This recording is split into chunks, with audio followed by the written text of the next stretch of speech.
Hello friends. तो आज का हमारा वीडियो है ट्रांसफार्मर न्यूट्रल सॉलिडली ग्राउंडेड। तो किस तरह से हमने हमारा प्रीवियस वीडियो देखा था जहां पर हमने ट्रांसफार्मर के न्यूट्रल को अनग्राउंडेड किया था, वो किसी भी तरह का ग्राउंडेड नहीं था। तो किस तरह से वहां पर जो हमारा लाइन वोल्टेज था 11 केवी, वो फेज वोल्टेज 11 केवी में चेंज हो गया था। क्योंकि वहाँ पर जो न्यूट्रल था और जब आर फेज़ में फॉल्ट हुआ तो वहाँ का जो न्यूट्रल है और आर फेज़ जो ग्राउंड के रेस्पेक्ट में जो फॉल्ट हुआ था वो वर्चुअली कनेक्टेड था, फिजिकली कनेक्टेड नहीं था, वर्चुअली कनेक्टेड था। लेकिन यहाँ पर अभी हम क्या करेंगे, वर्चुअली कनेक्टेड करेंगे। तो अगेन आपको आगे समझ में आएगा कैसे हम करेंगे इसमें। तो मैं पहले सिंपल सा हमारा एक बस बना लेता हूँ जिससे हमें थोड़ा इजी अंडरस्टैंडिंग हो। 33 kV यहाँ पर एक कोई ब्रेकर मैंने ले लिया, यहाँ पे मैंने कोई ट्रांसफार्मर पुटअप कर दिया है। अगेन फिर एक कोई ब्रेकर है और फिर ये किसी न किसी एक और बस से कनेक्टेड है जो कि हमारी 11 kV है। और इस बस में कुछ ना कुछ हमारे लोड हो सकते हैं, XYZ कोई भी लोड हो सकता है। ये ट्रांसफार्मर हमारा है 33/11 kV। मैं इसको अगेन 10 MVA का ले लेता हूँ। और ये जो ट्रांसफार्मर है इसका हमारा प्राइमरी जो है स्टार, और अगर यदि मैं इसको बनाता हूँ सेकेंडरी, प्राइमरी हमारा डेल्टा है, सेकेंडरी हमारा स्टार है। और स्टार को हमने क्या किया है, सॉलिडली ग्राउंड। ठीक है दोस्तों, तो ये हमने क्या कर दिया, इसको सॉलिडली ग्राउंड कर दिया। तो अब जैसे हमने इसको सॉलिडली ग्राउंड किया तो अगेन अब आप देखते होंगे कहीं कहीं कुछ ट्रांसफार्मर्स होते हैं जो कि हमारे सॉलिडली ग्राउंड होते हैं, और कुछ ट्रांसफार्मर होते हैं जो हमारे जो होते हैं NGR के थ्रू ग्राउंड करते हैं, जिसको न्यूट्रल ग्राउंडिंग रेजिस्टेंस बोलते हैं। और दोस्तों आपने कुछ स्पेशल केसेस देखा होगा, जैसे कि जनरेटर होता है वो आपका होता है NGT के थ्रू ग्राउंडिंग होता है। तो उसके लिए भी हम एक वीडियो बनाएंगे, उसमें भी हम देखेंगे कैसे होता है। इसकी बात की सीरीज़ में तो मैं NGR के ऊपर बनाऊँगा, तो अभी हम इसके ऊपर डिस्कस करते हैं। तो आपने देखा होगा कि सॉलिड ग्राउंड किस ट्रांसफार्मर में होता है। आप अगर यदि थर्मल पावर प्लांट में देखेंगे, अगर यदि 600 मेगावाट का अगर यदि आपका जनरेटर है, आप हमेशा देखना, अगर यदि 600 मेगावाट हो गया, या आपका 350 मेगावाट भी हो सकता है, या आपका 800 मेगावाट होगा, इसमें जो आपका जो GT ट्रांसफार्मर होता है, आप जो भी आपका जनरेटिंग वाला जो पावर ट्रांसफार्मर जिसको आप बोलते हैं, आप उसको देखना हमेशा वो कैसा होता है। पावर जो आपका ट्रांसफार्मर होता है वो हमेशा आपका सॉलिडली ग्राउंड होता है, सॉलिडली ग्राउंड होता है। और इसी के साथ में जो आपके UT जो होते हैं, यूनिट ऑक्सिलरी ट्रांसफार्मर, जो UT होता है, यूनिट ट्रांसफार्मर होता है, या आपका UAT होता है, वो सब आपके ग्राउंडेड होते हैं किसके थ्रू, NGR के थ्रू। ठीक है। और जो हाई वोल्टेज लाइंस जितनी भी होती है, जो 765 हो गया या आपका 400 kV हो गया, उसमें जब थर्मल पावर प्लांट से जो स्टेप अप होने के बाद जब स्टेप डाउन होता है तो वो भी सब आपके सॉलिडली आपके ग्राउंडेड होते हैं। तो अब हम बढ़ते हैं हमारे केस में कि ये किस तरह से ये यहाँ पर चेंजेस हो रहा है। तो सेम मुझे प्राइमरी हमारा डेल्टा है तो मैं उसको नहीं बना रहा हूँ, सेकेंडरी हमारा जो है वो स्टार है, तो मैं उसको यहाँ पे उसका हम किस तरह से इसको शो करेंगे, ये देखिए। पहले मैंने R बना लिया, यहाँ पर Y, और यहाँ पर मैंने बना लिया सेम B। तो अब आप देखेंगे ये हो गया हमारा R, ये हो गया हमारा Y, और ये हो गया हमारा Y के बाद ये हो गया हमारा B फेस। ओके। और ये हो गया हमारा न्यूट्रल जो कि हमारा सॉलिडली ग्राउंडेड है। ठीक है, ये हो गया हमारा न्यूट्रल है जो कि सॉलिडली ग्राउंडेड है। अभी आपको इसका कॉन्सेप्ट पता है कि R to Y हमारा 11 kV है, Y to B हमारा 11 kV है, B to R हमारा 11 kV है। तो मैं इसको यहाँ पर शो कर देता हूँ कि हमारा लाइन टू लाइन 11 kV है। और जो हमारा लाइन टू, जब भी हम फेज़ देखेंगे, फेज़ वोल्टेज हमारा कितना होगा, यहाँ से यहाँ तक का हमारा 6.3 kV होगा। इतना सब बेसिक आप इतना जानते हैं कि अगर लाइन टू लाइन हमारा 11 है तो लाइन टू जो हमारा फेज़ होगा वो कितना होगा, 6.3, तीनों के लिए सेम है। अब आप देखिए, जब R फेज़ को अगर यदि मैंने क्या कर दिया, आर फेज में अगर यदि single line to ground fault हुआ, किस में हुआ, आपका आर फेज। तो दोस्तों यहाँ देखिए न्यूट्रल का जो पोटेंशियल था वो तो 0 वोल्ट पे है, ये रहा हमारा न्यूट्रल सॉलिडली ग्राउंड है, ये कहाँ पर है, 0 पोटेंशियल पे। अभी आप मुझे बताइए आर जैसे ही single line to ground R phase में फॉल्ट हुआ तो ये वाला फेज भी हमारा कहाँ पहुँच गया, 0 वोल्ट, सॉरी ये हो गया हमारा 0 वोल्ट ग्राउंड हो गया। अब आर भी हमारा 0 ग्राउंड पे है, न्यूट्रल भी हमारा 0 वोल्ट पे है। तो ये आप ऐसा सोचेंगे जैसा कि मैंने अनग्राउंडेड सिस्टम में भी आपको बताया था कि अनग्राउंडेड सिस्टम भी मैं यहाँ पर एक बार बना के आपको बता देता हूँ कि वहाँ पर कैसा था, कुछ हमारा इस तरह से था, ठीक है। अनग्राउंडेड सिस्टम में भी हमारा कुछ इसी तरह था। ये आर फेज हमारा फॉल्ट वाला है, आर वाई बी, ये आर वाई बी। और यहाँ पर आप देखिए ये कितना है आपका, जो 0 वोल्ट पर है, क्या है ये, न्यूट्रल। ये मैं अनग्राउंडेड वाले की बात कर रहा हूँ, जरा सा हम यहाँ पे थोड़ा सा इसको डिस्कस कर लेते हैं। तो आप मुझे बताइए जब आर फेज जब ग्राउंड के साथ में जब फॉल्ट हुआ था तो ये भी 0 वोल्ट हो गया ग्राउंड। अभी आप मुझे बताइए कि यहाँ पर न्यूट्रल किसी भी तरह से फिजिकली कनेक्टेड है ग्राउंड के साथ, फिजिकली किसी भी तरह का कनेक्टेड नहीं है। तो आप मुझे बताइए कि आर से वाई के बीच में जो ये line to line 11 kV, B से वाई के बीच में क्या होना चाहिए, 11 kV, और बी से आर के बीच में भी क्या होना चाहिए, हमारा 11 kV हमारा होना चाहिए। लेकिन जैसे ही यहाँ पर आप मुझे बताओ फॉल्ट हुआ, अभी आप देखो ये फिजिकली कनेक्टेड नहीं है, ये वाला पॉइंट फिजिकली कनेक्टेड है क्या ग्राउंड के साथ, नहीं, ये तो वर्चुअली कनेक्टेड है, हमने इसको किसी भी तरह का सॉलिडली ग्राउंड नहीं किया है।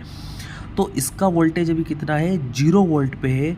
तो आप मुझे बताओ कि ये बी से लगा के, अब आर तो आपका वर्चुअली है नॉट फिजिकली, तो ये बी से लगा के ये जो आर तक का जो 11 kV है वो यहाँ तक तो नहीं, वो बी से लगा के कहाँ तक दिखेगा, केवल 0 वोल्ट एन तक दिखेगा। तो ये आपका जो फेज था, फेज वोल्टेज है वो आपको क्या नज़र आएगा, लाइन वोल्टेज 11 kV, ये यहाँ नज़र ना आते हुए ये आपको केवल यहीं 11 kV नज़र आपको आएगा।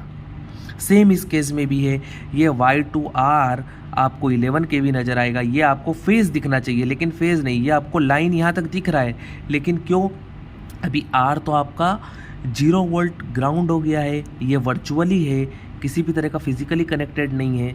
तो ये 11 kV आपको कहाँ से मेजर करेंगे, आप कोई हवा में तो इसके साथ मेजर नहीं करेंगे ना, किसी का रेस्पेक्ट में, ग्राउंड के रेस्पेक्ट में लेंगे। तो ये 0 वोल्ट से वाई तक आपको क्या दिखेगा, यहाँ पर भी आपको 11 kV ही दिखेगा। तो यही मेरा लास्ट वीडियो में भी मैंने बताया था कि V अगर यदि मैं बात करूं इस B2N की तो आपको ये 11 kV नज़र आता है, और अगर यदि मैं बात करूं ये Y2N की तो ये भी आपको 11 kV ही नज़र आता है, ठीक है। अब हमारा आ जाते सॉलिडली ग्राउंड में। तो इस केस में क्या हो रहा है, देखिए जब ये है हमारा, सॉरी ये आर फेज था, मैं इसको इस तरह से रिप्रेजेंट कर देता हूँ, ये हमारा आर फेज है, आर है, ये हो गया वाई, ये हो गया बी। अब आप मुझे बताइए ये हो गया हमारा न्यूट्रल और ये है सॉलिडली ग्राउंड, जो कि ये हमारा 0 वोल्ट पे है सॉलिडली। अभी न्यूट्रल का पोटेंशियल तो 0 वोल्ट पे है। अभी आर भी हमारा क्या हो गया है, single line to ground fault है, तो ये भी हमारा किस में आ गया है, यहाँ पर भी हमारा ये किस में आ गया है, 0 वोल्ट ग्राउंड हो चुका है। तो देखने में दोनों केस एक जैसे लग रहे हैं, यह भी 0 वोल्ट ग्राउंड, 0 वोल्ट न्यूट्रल, तो ये और ये देखने में एक जैसा है क्योंकि यहाँ पे भी 0 वोल्ट न्यूट्रल, 0 वोल्ट ग्राउंड, लेकिन इसमें एक पेंच है, वो क्या है कि ये फिजिकली कनेक्टेड है। जब ये फिजिकली कनेक्टेड है तो ये आपको मजबूर कर देगा, अगर यदि आप लाइन टू लाइन वोल्टेज देखना चाहें तो आप बी से आर तक आप कितना देखेंगे, 11 kV। आप आर से वाई तक कितना देखना चाहेंगे line to line, 11 kV। B2Y आप कितना देखना चाहेंगे, 11 kV। लेकिन जब आपका single line to ground fault solidly system में अगर यदि हुआ है तो न्यूट्रल का जो वोल्टेज है वो आपका 0 वोल्ट। अभी आपका जो न्यूट्रल है वो फिजिकली कनेक्टेड है, तो ये न्यूट्रल का जो पॉइंट है वो फिजिकली आपका कनेक्टेड है। तो जो आप 11 kV यहाँ से यहाँ आर पर जब देखना चाह रहे हैं वो आपको B से लगा के N पर नहीं दिखेगा। क्यों? क्योंकि ये सॉलिडली ग्राउंड हो चुका है, ये फिजिकली कनेक्टेड है, तो ये 11 kV को यहाँ पर अलाउ नहीं करेगा। ये इस 11 kV को केवल फेज वोल्टेज में ही दिखाएगा। कितना? 11 डिवाइडेड बाय √3, जो कि आपका कितना होगा, 6.3 kV। तो दोस्तों जिस तरह से B2N आपको 11 डिवाइडेड बाय √3, तो यहाँ पे जो वोल्टेज है B2N आपको 11 kV डिवाइडेड बाय √3, इसका मतलब क्या हुआ, यह आपको कितना दिखेगा, 6.3 kV। इसका मतलब क्या होगा, यहाँ पर जो लाइन वोल्टेज था वो यहाँ पर फेज वोल्टेज में मेरा मतलब है कि अगर यदि जो आपको लाइन वोल्टेज था वो यहाँ पे आपको 11 kV नहीं दिखेगा, यहाँ पर जो फेज वोल्टेज होगा 6.3 kV ही दिखेगा, 11 डिवाइडेड बाय √3। लेकिन इस केस में ऐसा नहीं था, यहाँ पर जो लाइन वोल्टेज 11 kV था वो फेज वोल्टेज में आके 11 kV ही रहा, ठीक है। लेकिन यहाँ पे जो लाइन वोल्टेज है वो फेज वोल्टेज में आपका कितना रहेगा, 6.3। क्यों? क्योंकि ये न्यूट्रल, उसको जो न्यूट्रल आप जब सॉलिडली ग्राउंड कर दिए हैं तो न्यूट्रल स्ट्रिक्टली इसको 0 पोटेंशियल पे ही रहेगा। और यहाँ पर क्या हो रहा था, यहाँ पे तो आपका फिजिकली ग्राउंडेड हो रहा है, फिजिकली बिल्कुल एकदम हवा में। तो ये जो आपका B2 जो N है यहाँ पर आपको 11 kV, सेम ये Y2N जब आप देखेंगे तो V इक्वस टू Y2N में भी आपका क्या होगा, 11 kV divided by √3 equals to 6.3 आपका kV यहाँ पे नज़र आएगा, जो कि हमारा फेज वोल्टेज होगा, ठीक है। तो ये दोनों में दोस्तों बेसिकली डिफरेंस था। अब इस सिस्टम के फ़ायदे क्या हुए, तो इसके फ़ायदे क्या हैं कि जब हम सॉलिडली ग्राउंड कर रहे हैं तो इसके फ़ायदे क्या हैं दोस्तों। तो इसके क्या क्या फ़ायदे हैं अभी आप देखिए। जब भी हम सिस्टम को सॉलिडली ग्राउंड करेंगे, सॉलिडली अगर यदि हमारा कोई सा सिस्टम अगर यदि हमारा ग्राउंड है, तो इसका मतलब क्या हुआ, मैंने आपको बताया था कि हायर वोल्टेज में ट्रांसफार्मर सॉलिडली ग्राउंड होता है।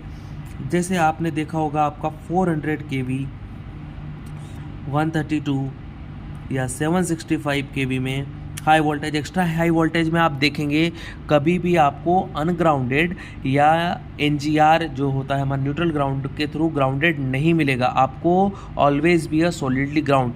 तो इसके क्या फ़ायदे हुए, इसके फ़ायदे ये हुए कि जब भी हमारा कोई फॉल्ट होगा तो हमारा अगर यदि single line to ground fault अगर यदि हमारा हुआ है तो लाइन का जो वोल्टेज है 11 kV वो हमारा फेज जो वोल्टेज है उसमें आपका रिफ्लेक्ट नहीं होगा। रिफ्लेक्ट नहीं होगा मतलब क्या है कि लाइन का वोल्टेज आपका फेज में 11 kV नहीं बनेगा, जैसा कि आपका किस में बनता है, ये आपका अनग्राउंडेड सिस्टम में बनता है, ठीक है। यहाँ पर लाइन का जो वोल्टेज है वो 11 kV ही रहेगा और जो फेज़ में जो वोल्टेज है आपका वो फेज़ वोल्टेज जो आपका है वो आपका अगर यदि 11 kV का सिस्टम है तो 6.3 kV ही आपका बना रहेगा। इससे हमारा फ़ायदा क्या होगा, हमारा जो फेज़ में जो इंसुलेशन है, फेज़ में जो इंसुलेशन होगा वो हम 6.3 kV के अकॉर्डिंग हम डिज़ाइन करेंगे, जिससे कि हमारा क्या होगा, जिससे कि हमारा क्या फ़ायदा होने वाला है, जिससे कि हमारा इंसुलेशन का कॉस्ट बचेगा, इंसुलेशन का कॉस्ट हमारा बच जाएगा, पहला चीज़। दूसरा, अगर यदि हमने सॉलिडली ग्राउंड अगर यदि इसको कर दिया है, तो जब भी कोई फॉल्ट होगा तो आपका सॉलिडली ग्राउंड सिस्टम में क्या होगा, हम न्यूट्रल में कोई ना कोई एक यहाँ पर एक सीटी रहेगा, जिससे कि हमारा जो भी कोई फॉल्ट होगा, अर्थ फॉल्ट होगा, तो वो हम इस सीटी के थ्रू हम सेंस करके रिले के थ्रू ट्रिपिंग दे सकते हैं। ओके, और हमारा एक और इसमें क्या फ़ायदा हो सकता है, एक तो हमारा जो इंसुलेशन कॉस्ट हमारा बच जाएगा, जो इंसुलेशन का कॉस्ट बचेगा। अब हम रिले के थ्रू ट्रिपिंग ले सकते हैं। जो लाइन वोल्टेज जो 11 kV था, वो हमारा फेज़ वोल्टेज में, मतलब 11 जो फेज़ का जो वोल्टेज है उसके 11 kV में चेंज नहीं होगा, केवल वो 6.3 kV में ही हमारा रहेगा। तो हमारा एक और पॉइंट है इसमें, तीसरे नंबर का पॉइंट है जो कि थोड़ा सा डिस्कस करना ज़रूरी है। जब भी हम किसी सिस्टम को सॉलिडली ग्राउंड करते हैं, तो वहाँ पे अब जब हम सॉलिडली ग्राउंड इसको करेंगे तो हम किसी भी तरह से फॉल्ट करंट को रोक नहीं रहे हैं।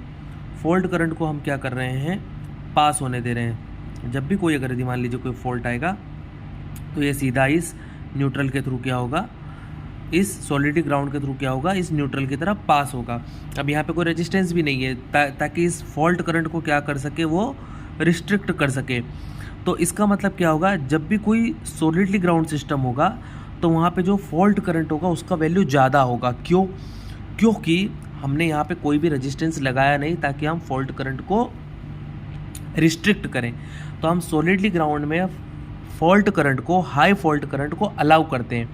तो आपका क्वेश्चन ये हो सकता है कि अगर यदि हम यहाँ पे ज़्यादा फॉल्ट करंट को अगर यदि अलाउ करेंगे तो हमारा ट्रांसफार्मर डैमेज हो सकता है या कुछ प्रॉब्लम आ सकता है। लेकिन दोस्तों ऐसा नहीं होता है।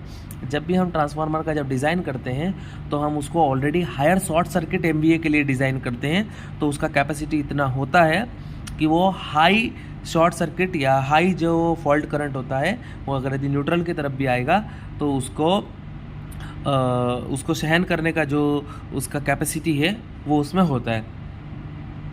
ओके दोस्तों, तो ये था हमारा आज का वीडियो। अब मिलते हैं हम नेक्स्ट वीडियो में।